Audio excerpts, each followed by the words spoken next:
হে hello everyone, কেমন আছো সবাই? আশা করছি সবাই ভালো আছো, সুস্থ আছো। Welcome back to my channel. সকাল সকাল একদম গোবিন্দর নাম নিয়ে একটা ভিডিও করতে বসলাম। দুদিন কোনো ভিডিও দিইনি, তার কারণ হচ্ছে বাড়িতে যা ভাসুর এরা সবাই ছিল, তো ওই জন্য আর ভিডিও করা হয়নি। আর ওই একটু দুটো দুটো করে শর্টস দিয়েছিলাম। আর এখন হচ্ছে রান্না বসিয়েছি, ঘুম থেকে উঠেছি, তখন বাজে হচ্ছে 9:30। আমি ওইরকমই উঠি, কারণ তোমরা তো জানোই, যারা আমার ভিডিও দেখো তারা তো জানো যে আমাকে যেহেতু ওষুধপত্র খেয়ে ঘুমাতে হয়, তো সুতরাং আমি অত সকাল সকাল উঠতে পারি না। তো ওই জন্য আমি 9:30টার সময় উঠেছি, উঠে টিফিন করে দিলাম হাজব্যান্ডকে, খেয়ে বেরিয়ে গেল। আর ছেলে একটু বেরিয়েছে বন্ধুদের সাথে। তো এখন আমি তাই ভাবলাম যে রান্নাটা বসিয়ে ডাল বসিয়ে এসেছি, ডালটা যতক্ষণ সেদ্ধ হোক ততক্ষণ আমার একটা ভিডিও হয়ে যাবে। তো যেটা বলার জন্য অ্যাকচুয়ালি ক্যামেরাটা অন করা, সেটা হচ্ছে যে তোমরা তো একটা জিনিস জানোই যে মানুষ যত মানুষের সাথে মেলামেশা করে বা বাইরের জগৎটাকে যতটা দেখে, যে কোনো মানুষ, সে পুরুষ হোক কি মহিলা হোক, পুরুষরা তো সাধারণত বাইরে জগৎটাকে ভালো করে জানে, বিশেষ করে মহিলাদের ক্ষেত্রে আমি বলছি। ধরো যে সমস্ত মহিলারা হাউসওয়াইফ, টিপিক্যাল হাউসওয়াইফ, যারা বাইরের জগৎটাকে সেভাবে দেখেইনি, বোঝেইনি, তো তাদেরকে যদি সেইভাবে বাইরের জগৎটাকে জানতে দেওয়া হয় বা 5 জন লোকের সাথে মিশতে দেওয়া হয়, তাহলে তাদের ব্রেন ম্যাচুরিটির ব্যাপারটা অনেকটা বেশি থাকে। দেখো, ফিজিক্যালি ম্যাচুরিটি তো একটা মেয়ে তখনই হয় যখন সে মা হয়ে যায়, বা যখন হ্যাঁ, মাই হয়ে যায়। তো ব্রেন ম্যাচিওর হওয়ারও তো একটা জায়গা থাকে না? তো ধরো তোমাদের আমি একটা এক্সাম্পল দিই, আমার বোঝানোর স্বার্থে আর কি বলছি। একটা ছোট চারা গাছ, দুটো চারা গাছ রাখবে। একটা চারা গাছকে তুমি ছাওয়ার মধ্যে রাখবে এবং ঢেকে রাখবে, আর আরেকটা চারা গাছকে তুমি সূর্যের আলোয় রাখবে এবং আরও 5টা গাছের সঙ্গে রাখবে।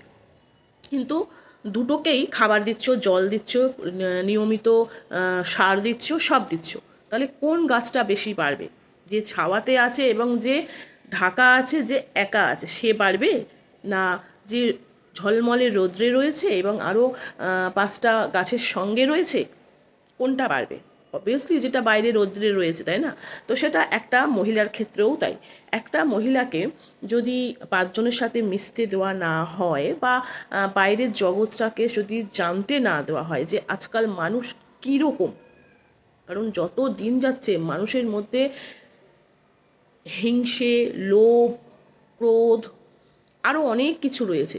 তো তুমি যদি সেই মানুষগুলোকে জানতেই না পারো, তুমি যদি সেই মানুষগুলোকে চিনতেই না পারো, তাহলে তুমি কি করে বাইরের জগতে টিকতে পারবে, তাই না? তো এইরকমই একটা ব্যাপার যে আমার মেন বলার বক্তব্য, মানে তোমাদের কাছে বক্তব্য এটাই যে আজকের দুনিয়া ডেটে দাঁড়িয়ে, এই ধরো আজ প্রত্যেকের হাতে ফোন আছে, একটু আধটু মানুষ এখন বাইরে বেরোচ্ছে, জানছে, বুঝছে। কিন্তু ধরো আজ থেকে 20 বছর আগে যদি আমরা পিছিয়ে যাই, তো সেখানে তখন এত ফোন ছিল না, এত সোশ্যাল মিডিয়া ছিল না, এবং একটা মেয়েকে বাইরে সেভাবে মিশতে দেওয়া হতো না। তো সেই মেয়েটি হয়তো শারীরিক দিক থেকে সে ম্যাচিওর হয়ে গেছে, কিন্তু তার ব্রেন কি ম্যাচিওর হয়েছে? এবং ব্রেন ম্যাচিওর না হওয়ার জন্য সে হয়তো জীবনে অনেক ভুল করেও থাকতে পারে, তাই না? কিন্তু যে মেয়েটি এগুলো সমস্ত কিছু পেয়েছে, তার বুদ্ধি, তার কি বলবো, তার সাজেশন সব কিছু, এবং বাইরের জগৎটাকে দেখার দৃষ্টি, সব কিছু আলাদা, সব কিছু আলাদা, তাই না? তাই হয়তো আজকের দিনে ফোন আছে, তাই মানুষ কিছুটা হলেও দেখছে ফোনের মাধ্যমে। তাই আমার মেন বক্তব্য এটাই যে আমি না, এই ধরো আমার কথাই বলি, 20 বছর আগেও আমার কাছে ফোন ছিল না। হ্যাঁ, তো বাইরের জগৎটাকেও সেভাবে ভালো করে চিনতাম না, জানতাম না, বুঝতাম না, মানুষকেও চিনতাম না। হয়তো শারীরিক দিক থেকে ম্যাচিওর হয়ে গিয়েছিলাম, মা হয়ে গিয়েছিলাম, কিন্তু ব্রেন ম্যাচিওর হয়নি। কারণ ব্রেন ম্যাচিওর হবে কি করে? কারণ আমি তো সেই একটা ছাওয়া জায়গায়, একটা বদ্ধ জায়গার মধ্যে আবদ্ধ, তাই না? তাই মানুষ চেনার ক্ষমতা আমার মধ্যে হবে না, কারণ আমি যদি না লোকের সাথে মিশি, তাহলে আমি মানুষ চিনব কী করে, তাই না? এবার বলতে পারো তাহলে কি তুমি এখন ম্যাচিওর হয়ে গেছো, এখন তুমি মানুষ চিনেছো? না, ম্যাচিওর ঠিক কতটা হয়েছে আমি বলতে পারবো না। আজকের ডেটে দাঁড়িয়ে আজ 43 বছর বয়সেও হয়তো সেইভাবে ম্যাচিওর না হলেও এই সোশ্যাল মিডিয়ার দ্বারা এবং হাতে ফোনের মাধ্যমে এবং নিজের কিছু বাস্তব অভিজ্ঞতা এই 43 বছরে যেটুকু আমি পেয়েছি সেখান থেকে দাঁড়িয়ে আমি কিছু বোঝার ক্ষমতা আমার হয়েছে যে আজকাল মানুষ কতটা হিংসাত্মক, কতটা লোভী, কতটা স্বার্থপরতা নিয়ে মানুষ মেশে, কতটা লোকের ক্ষতি করব এবং আমি এগিয়ে যাব তাকে পেছনে লাথি মেরে এই জিনিসগুলো দেখছি। অবশ্যই এই ফোনের জন্য, ফোনের মাধ্যমে সোশ্যাল মিডিয়ায় দেখছি, চোখ রাখছি, দেখছি, শুনতে তো পারা যায় না, কারণ দেখা যায়। তো সেখান থেকে দাঁড়িয়ে আর কিছু বাস্তব অভিজ্ঞতা নিয়ে হয়তো সামান্য কিছু বুঝতে পারি। তাই বলছি যে প্রত্যেক হাউসওয়াইফ যারা মানে একদম ঘরোয়া, যারা ঘরের বাইরেই পা রাখে না, তাদের জন্য আমার এই ভিডিওটা, যে একটু বাইরে মিশতে হবে, 5 জনের সাথে মিশতে হবে, 5 জনের সাথে কথা বলতে হবে, বাইরের জগৎটাকে দেখতে হবে। যাদের সুযোগ আছে, আর যাদের সুযোগ নেই তাদের তো আর কিছু করার নেই।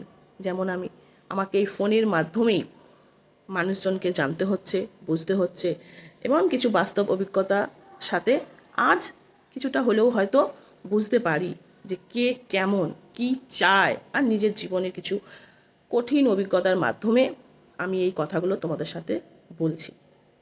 ঠিক আছে? তো এটাই বক্তব্য যে মিশতে হবে। না, মেশা মানে আবার এটা নয় যে খারাপ হয়ে যাওয়া, একদমই নয়। মেশা মানে হচ্ছে, ধরো একটা মানুষ যদি কোনো অফিসে, একটা মহিলা যদি কোনো অফিসে জব করে, তাহলে তো সে আরও 5 জনের সাথে উঠছে, বসছে, দেখছে, শুনছে, গল্প করছে, আড্ডা দিচ্ছে। তো সেই মাধ্যমেও তো মানুষকে চেনা যায়। কিন্তু মানুষকে চেনার জন্য তোমাকে ভায়োলেন্ট হতে হবে না, মানুষকে চেনার জন্য তোমাকে অন্য কোনো পন্থা অবলম্বন করতে হবে না। তুমি কথার মাধ্যমে এবং তার সাথে আলোচনার মাধ্যমেও তুমি মানুষ চিনতে পারবে। এই বাইরের জগৎটাকে না ভালো করে চিনতে হবে। বাইরের জগৎটাকে না চিনতে পারলে না তুমি মানুষও চিনতে পারবে না, যে অ্যাকচুয়ালি মানুষ কি চায়। আজকের ডেটে এটা আমি বুঝে গেছি যে তুমি যদি কোনো জায়গায় কাজ করতে যাও এবং ধরো সেখানে প্রচুর কম্পিটিশন রয়েছে এবং সেখান থেকে যদি দেখে মানুষ যে আমি যে জায়গায় কাজ করছি সেই জায়গায় প্রচুর লোক ঢুকে যাচ্ছে, এখন তো তাই হচ্ছে না, প্রচুর লোক ঢুকে যাচ্ছে, এবং যারা ধরো একটা মোটা অঙ্কের জব করে, তো যখন কম্পিটিশনটা চলে আসে তখন তাদের মাথার মধ্যেও এই জিনিসটা ঢুকে যায় যে আমাকে ওকে বিট করতে হবে, কারণ কম্পিটিশন হাই। তো কী করে, তখন মানুষ কনস্পিরেসি করে, লবিবাজি করে, এবং তখন সেই জায়গা থেকে মানুষকে, যারা বাজারে ঢুকছে কম্পিটিশনের বাজারে, তাদেরকে সরিয়ে দেওয়ার চেষ্টা করে। কিন্তু এই জিনিসগুলোই আমি তোমাদেরকে বলতে চাইছি যে এই যে মনের মধ্যে একটা হিংসা, যে আমি একা এই কম্পিটিশন বাজারে টিকে থাকবো আর অন্য কাউকে ঢুকতে দেবো না, অন্য কাউকে, আমি যে অঙ্ক টাকা পাই সেই টাকাটা হয়তো এই কম্পিটিশন বাজারে এসে সেটা কমে যাবে, সেটাকে কমতে দেওয়া যাবে না। বুঝতে পারছো আমি কি বোঝাতে চাইছি? জানি না আমি তোমাদেরকে ঠিক কতটা বোঝাতে পারছি। তাই অনেকে বোঝে না, বা এই যে হিংসা, এই যে ষড়যন্ত্র, এই যে মিথ্যে দিয়ে সব কিছু মানুষ সরিয়ে দেওয়া মানুষকে, এই জিনিসগুলো না আজকের ডেটে খুব হচ্ছে প্রত্যেকটা জায়গায়, অফিস বলো, মানে বিশেষ করে কাজের জায়গা। তাই আমি বলতে চাইছি যে মানুষ চিনতে হবে, মানুষকে বুঝতে হবে এবং সর্বোপরি মানুষকে পড়তে হবে। যে তুমি যদি একজন ভালো পড়ুয়া হও তাহলে তুমি বুঝতে পারবে যে সেই মানুষটির সাথে যদি তুমি 2বার বা 3বার মেশো বা কথা বলো, তুমি যদি ভালো পড়ুয়া হও এবং তুমি যদি ভালো মানুষকে অবজার্ভ করতে পারো, তাহলে তুমি বুঝে যাবে যে সেই মানুষটি কেমন। তার জন্য তোমাকে বাইরের জগৎটাকে আগে জানতে হবে, তোমাকে বাইরে বেরোতে হবে, মিশতে হবে। এটাই আমার মেন বলার বিষয়বস্তু। তো আমিও সেই এখনও হয়তো বাইরের জগৎটাকে হয়তো অত ভালো করে আমি এখনও বুঝে উঠতে পারিনি, ভালো করে চিনে উঠতে পারিনি, কিন্তু কিন্তু এই সোশ্যাল মিডিয়ার থ্রু বুঝতে পারি কিছু কিছু, বা অনেক কিছু বলার জায়গা থাকলেও হয়তো বলে উঠতে পারি না, কারণ সেটাকে কিভাবে প্রেজেন্ট করতে হবে সেটাই হয়তো আমি এখনও জেনে উঠতে পারিনি। আর সেটা তার কারণ হচ্ছে ওই যে আমি ঘরের মধ্যে বসে থাকি, রান্না খাওয়া, খাওয়া রান্না, ঘুমানো, ঘরের কাজ করা, এর বাইরে তো আমি আর জগৎটাকে চিনিই নি, এর বাইরে জগৎটাকে জানিই নি, তাই না? তো এটাই হচ্ছে আমার বলতে চাইছিলাম যে যে গাছটাকে তুমি ভাবছো যে, ধরো যে গাছের মালিক, সে গাছের মালিক হয়তো ভাবছে আমার গাছটা রোদ্রে পড়ে থাকলে আমার গাছটা আরও মরে যেতে পারে, বা আরও 5টা গাছ তাকে ধ্বংস করে দিতে পারে, তাই তাকে ছাওয়া জায়গায় রাখছে। কিন্তু গাছের মালিক এটা ভুলে যাচ্ছে যে সেই গাছটা তো ম্যাচিওরই হতে পারছে না। সে যদি ম্যাচিওরই না হতে পারে তাহলে সে কি করে ফল দেবে, কি করে ফুল দেবে, তাই না? তো এটাই হচ্ছে কথা। তো আমাদের প্রত্যেকটা মানুষের জীবনেও কেউ না কেউ তো মালিক থাকেই, সে বাবা হোক, মা হোক, হাজব্যান্ড হোক, বৃদ্ধ বয়সে ছেলে হোক, মেয়ে হোক। তো এই হচ্ছে ব্যাপার, বাইরের জগৎটাকে জানতে হবে। আর বাইরের জগৎ না জানতে পারলে, মানুষ না চিনতে পারলে, তুমি সেই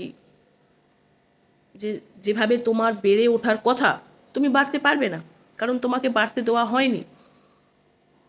বুঝতে পারলে? তো এটাই বলার ছিল। তো চলো, সবাই ভালো থেকো, সুস্থ থেকো। ভালো যদি লাগে একটা লাইক করে দিও।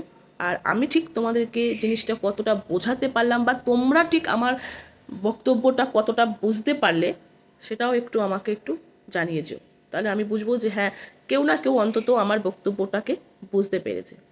সত্যি কথা, এটা একদমই সত্যি কথা যে আমার ভেতরে এমন অনেক অনেক কথা যেটা হয়তো আমি খুলে বলতে পারি না এখানে দাঁড়িয়ে। কারণ আমার মনে হয় আমি যদি এই কথাটা বলি, আমার আশেপাশের লোক ভাবে এইভাবে ক্যামেরার সামনে বলছে, এই করছে, সেই করছে, হ্যান করছে, ত্যান করছে।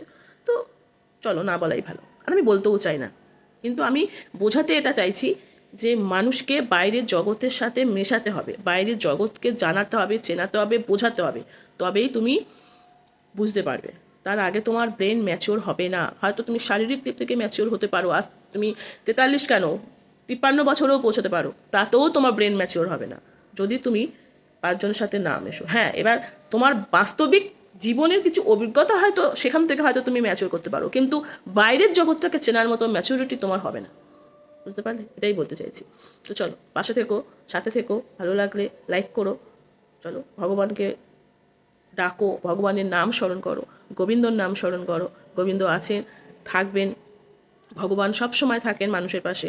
ভগবান এদিক থেকে না হলেও অন্য দিক থেকে ঠিক তোমার পাশে দিয়ে রেখে আছে, যে সেটা তোমাকে বুঝিয়ে দেবে। চলো, ভালো থেকো, টাটা।